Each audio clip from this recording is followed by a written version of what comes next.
This is Polyamory Weekly, tales from the front of responsible non-monogamy from a pansexual, kink-friendly point of view. A warning for our under 18 listeners. This is an adult-oriented podcast about really lascivious things, like communication and honesty in relationships. If you're under 18 and looking for upfront advice and answers to questions about sex, please visit scarletteen.com.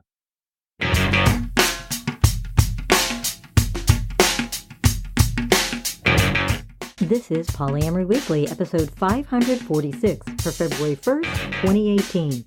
Coming up on today's show, Poly and Hierarchies. That's coming up on today's show.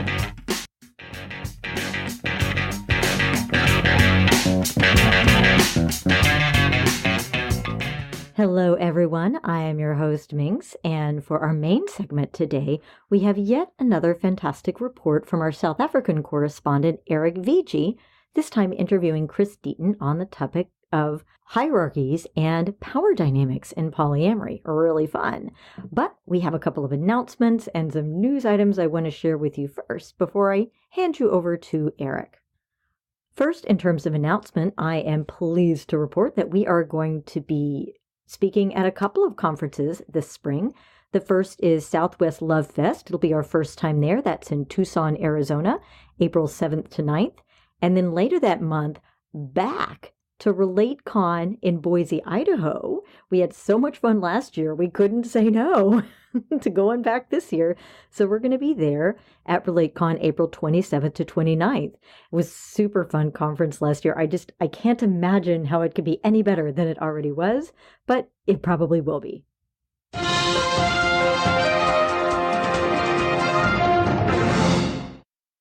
And our Poly in the News this week is a bit of a roundup post that Alan of the Poly in the News blog put together for us entitled, More Happy Poly Goodness as Packaged for Tabloids. Now, I didn't realize this was going on, so I'm so glad that Alan keeps track of these things. And he points out that there are a lot of tabloids that are, at this point, basically gushing over like, oh, here's a happy poly family. But he says there's an agency's product package that's designed specifically for tabloid news outlets. So there's like text, there's pictures, and a video. And he says it's Barcroft Media. Barcroft and Triangle News, I guess, are competing apparently to supply this niche demand. I had no idea. That's kind of cool. And so he posts links from an article in the Daily Mail about a family, Buddy and Rose Sullivan, and their partner, Lauren King, and their 5 kids. There is also another article, My Polyamorous Pregnancy, which is Buddy and Rose and their partner, who, surprise, surprise, is, of course, a girlfriend. And then there's another one.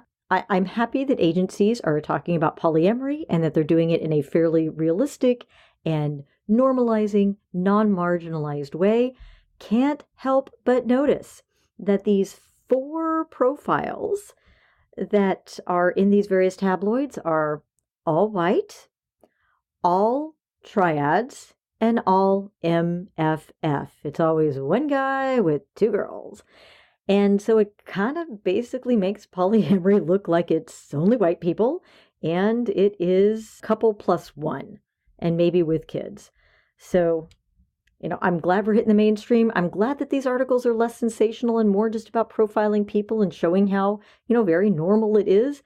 Kind of wish we had a little bit more representation of different poly styles, and I kind of wish that we had a little bit more representation in terms of race and gender identities. So, But, there's always something else to wish for. I am happy that this representation is happening at all. He also points out at the very end of his article, I thought this was very sweet. He says, isn't it nice when we're in the news simply as a normal part of life? In Montana, the Livingston Enterprise printed a little item on January 22nd about the local hospital's first baby born in 2018. Get this. A Livingston triad family welcomed the first baby of the New Year Thursday at Livingston Healthcare. Oliver Trapp was born 8 pounds, 6 ounces, and 20.5 inches at 9:45 a.m. Thursday to Brittany, 20, and Austin Trapp, 21, while their partner, Alex Scoggins, yes, a girl, also enjoyed the moment. The three are in a triad, an equal polyamorous partnership made up of three people. And there's a, lovely photo of the three of them holding the baby in the hospital. Now, I am very pleased that this is being represented as like, oh, hey, this happened and they just happen to be this type of family. And that's it. Like, no big scandal, no, nothing fancy, just saying this was the first baby born and this was the type of family it was born to. That is cool. Wow, it'd just be really neat if some representation in the media was not an MFF triad. And nothing against them. It's just that there are plenty of other family relationship structures and poly relationship structures that don't look like that. And so it's a tad misleading for those who may be curious about poly. And of course, it would be very nice if we had a couple people of color in there so people don't think that this is basically something only that white folks do. But again, I'm being a picky activist. I am happy with the coverage.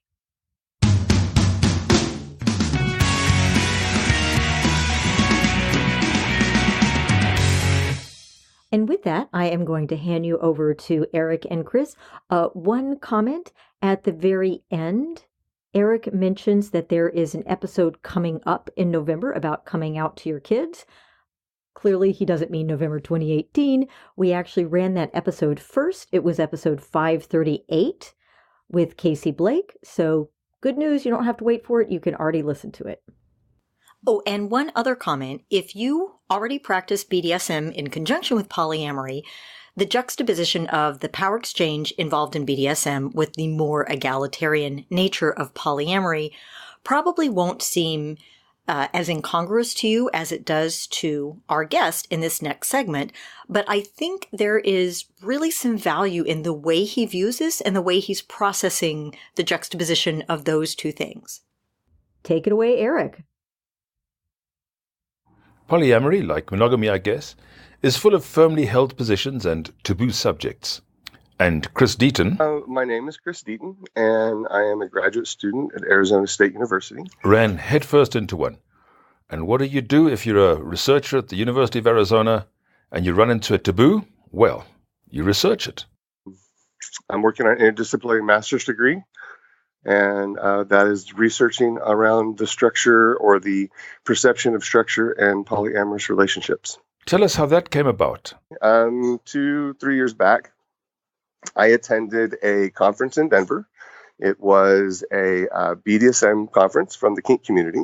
What ended up happening is having these conversations with these people there is that community, as a general rule, accepts polyamory without question. And the reason being is because it's required in that community. It's a situation if you have play partners and you have multiple play partners, there's got to be some sort of acceptance for at least a somewhat polyamorous attitude. The concepts kind of, I would say that they cross over in many areas, but it's a very different take on it. And what I found was that this group of people didn't have conversations about it. They didn't really feel the need or have support groups for it. It just was a part of their life. So coming from all my previous discussions being polyamorous as a feminist-driven, egalitarian, we're all in this together, we all have equality concept, I was blown away. Because now I've walked into a culture that is completely structured.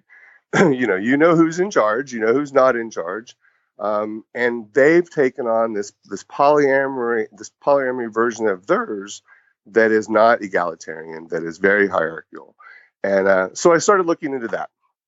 And I took it back to the people that I know and to the groups I'm a part of and started asking more and more questions.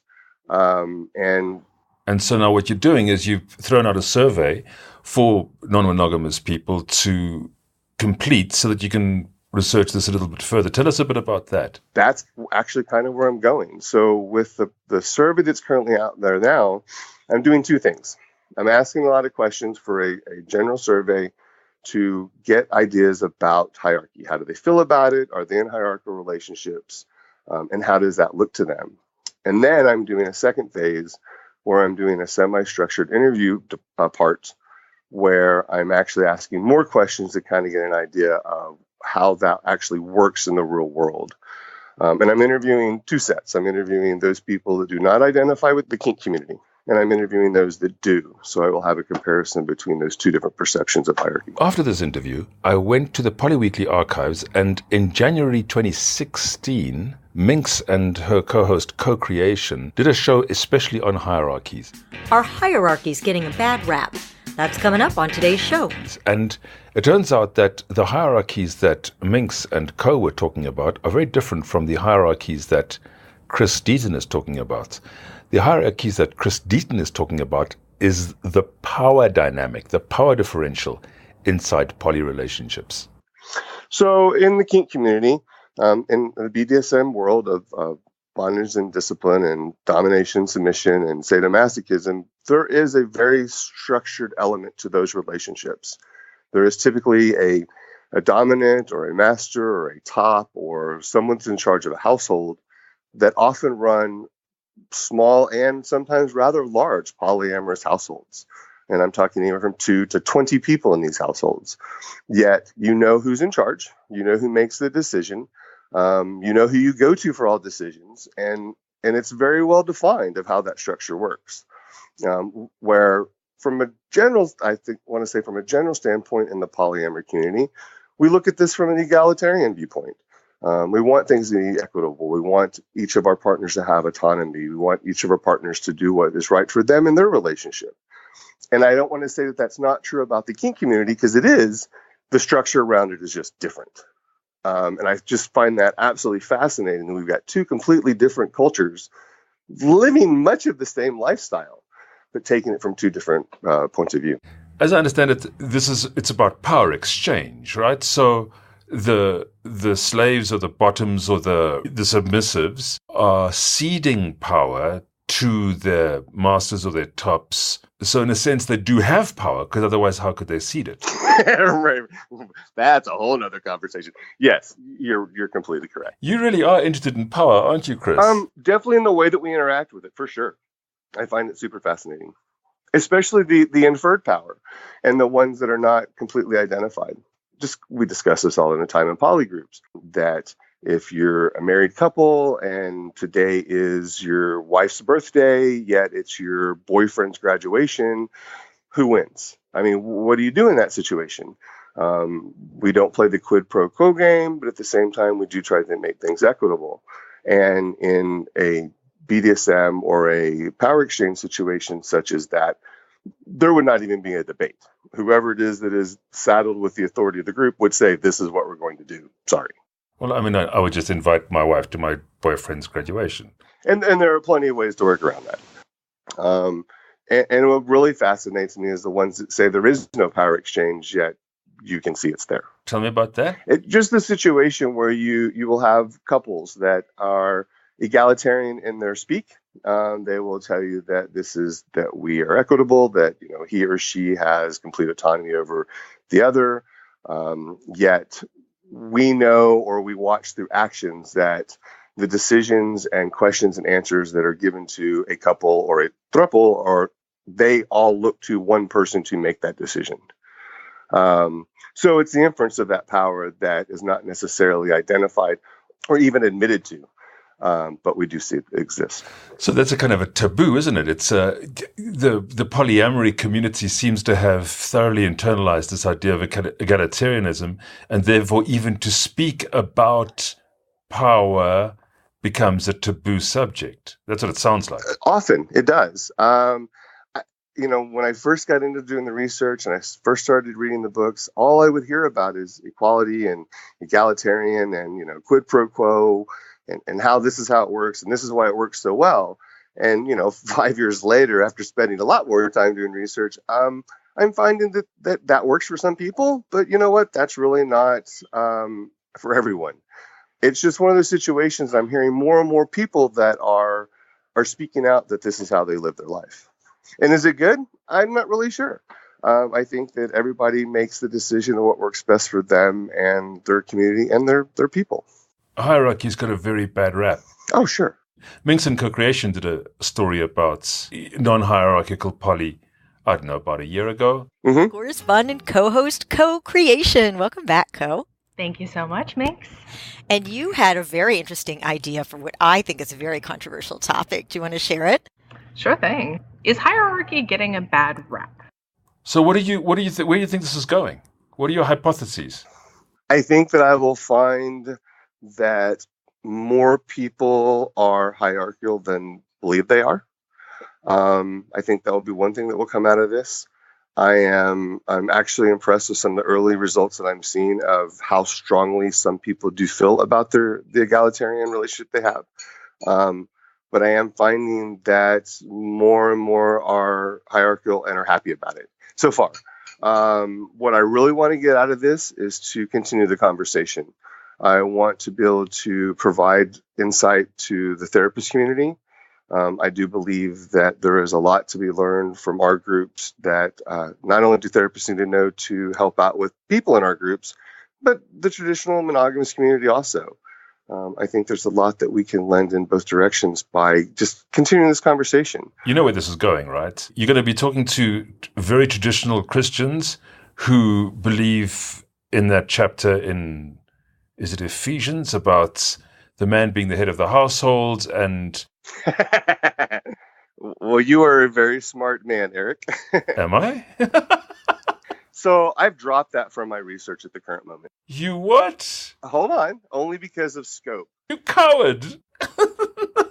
So at one point I was trying to do a comparison between the, what I'm just going to call the vanilla non-kink poly crowd, the kink poly crowd, and the Christian man is the head of the household, as well as Jesus is the head of the church crowd. And I was going to include that at one point. And we'll see how this goes. That may be my next phase. You're right. Okay. The other direction I think your research might take you in is what they're calling female-led relationships. I would say that is most of the poly community, regardless of where they sit in what I'm looking at so far. And even if it's not explicit, it's what you said earlier about the giving up of the control. Now, while that's not always a female, it does seem to be female driven in most of the relationships that I see. Men like to bang their chest and thump and roar, but no, I think a lot of this is designed and architectured from a female side of things. It's a good thing. No, when I'm talking about female-led relationships, I'm talking about a kink. There's quite a big sort of kink subculture. Oh. For female-led relationships, these guys are often in chastity, and they're often cuckolds. Yes. And that may or may not. I mean, it's a form of non-monogamy, right? For sure, without a doubt. And seems to be growing in popularity all the time. I think what we're seeing is just, I hate to say it, but almost another sexual revolution. The first one didn't go so well. I don't think we really accomplished what we wanted, but I think that you're seeing people that are willing to speak out and be more open with how they're living their lives these days. Whether that's social media, because we're seeing insights into everybody else's lives. I think that's probably a big impact. I'm not alone. I'm not a freak. And I think that I hear that talk from people all the time. They go on Facebook and they find this community of 35,000 people in a group. And they're like, wow, it's okay. And I think that that's enabling people to explore other issues and to talk about other issues. So I think we see a lot of that stuff coming out. I think it's good. I think people need to learn a little bit more about themselves and push some boundaries. Chris, tell me about hierarchy in your relationships. Hierarchy in my relationship. So I have been in the same relationship for about a decade now. And I was, she's in the background yelling, yay, if you can hear her. And I was married for 23 years. That recently just ended. So there's obviously some overlap there.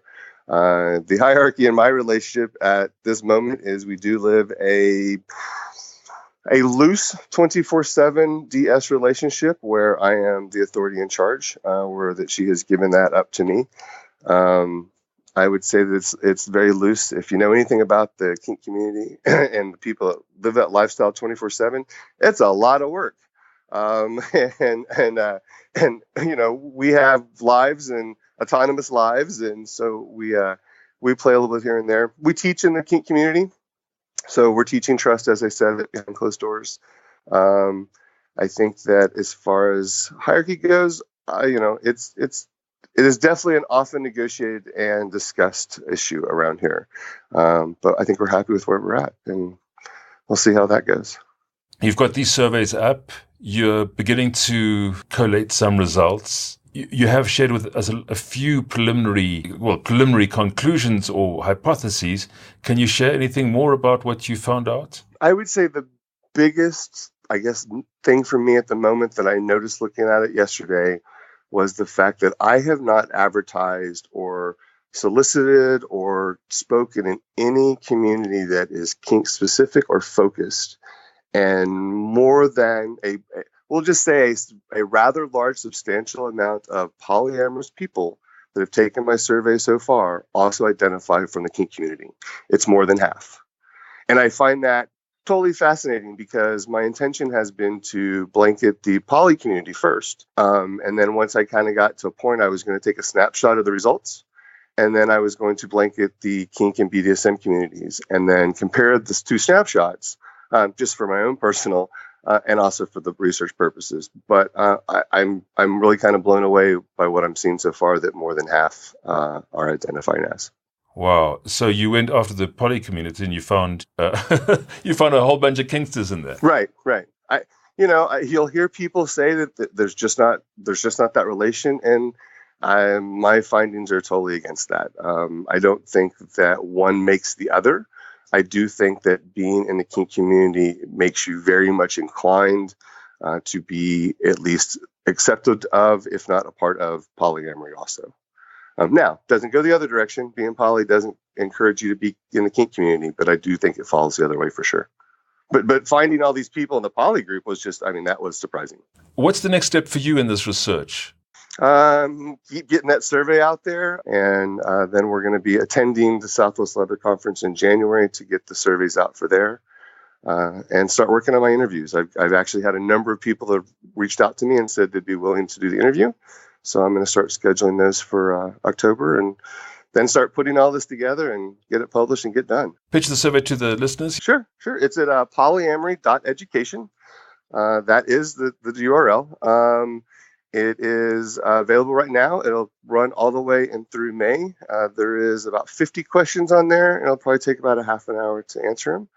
And survey results will be available there, and I will be building out other support and education information on that website as part of the graduate research project. And you're looking specifically for? Two people. So I'm looking for anybody that's polyamorous. That is for the entire survey. And then I'm also looking for those people that have been in a long-term polyamorous relationship for 10 years or more with one person. It could be more than one, but I'm just looking for a long-term 10-year couple. And I would like to interview them and possibly some of their polycule to kind of get some ideas on one, how have they made this work so long and a time period where even traditional monogamous relationships have a hard time, and how does their relationship structure look? And I must say, you also make a very clear distinction, or you make the point that longevity is not necessarily the marker of relationship success. Yeah, success is a hard one to identify, and we're all going to have our different opinions. So, I figured longevity was my best shot of at least saying, well, at least they made it this far, so that is my success marker, as flawed as it might be. Pitch some of the stuff that you're working on, or where we can get hold of you, anything like that. Sure. So polyamory.education website is the easiest route. We're also going to be working on the Lovingmore chapter of Arizona and working with other communities here in the area. So if people are local to us, that would be great for them to reach out. They can also reach us on the Facebook group that is Lovingmore AZ. While we may only be here locally, we're definitely available for discussions and support and things like that. So sometimes it's just nice to have some good ears. I think in the future, once I get done with this, I am working on a book that I'm going to put out that will detail kind of how I got here and jumped off the cliff, and what this polyamorous journey has meant to me and my family and my kids and my future. So, those are probably the biggest pieces going on right now. And who knows? I think you're right. I think the lobbyist direction and activist direction may be where I end up. But right now, I'm really enjoying what I'm doing and meeting new people and being able to offer a shoulder or helping hand to point people in the right direction. Facebook, it's Chris Deaton. You can find me. I don't hide. I'm open, obviously. So, But no, I don't use Twitter much. And you've just got the one partner for the moment? At the moment, just the one. And she is actually married. So there's 3 of us if you count that. But at the moment, I consider my children to be my other partner right now. So I do have 2 boys that are 14 and 17, and between work and school and my partner here and my kids, who has time? No, you're not wrong. You're not wrong, Chris. What have I not asked you that you were hoping or dreading me asking you? Oh, I would not tell you that one for sure. Oh, go on. I think you already asked it.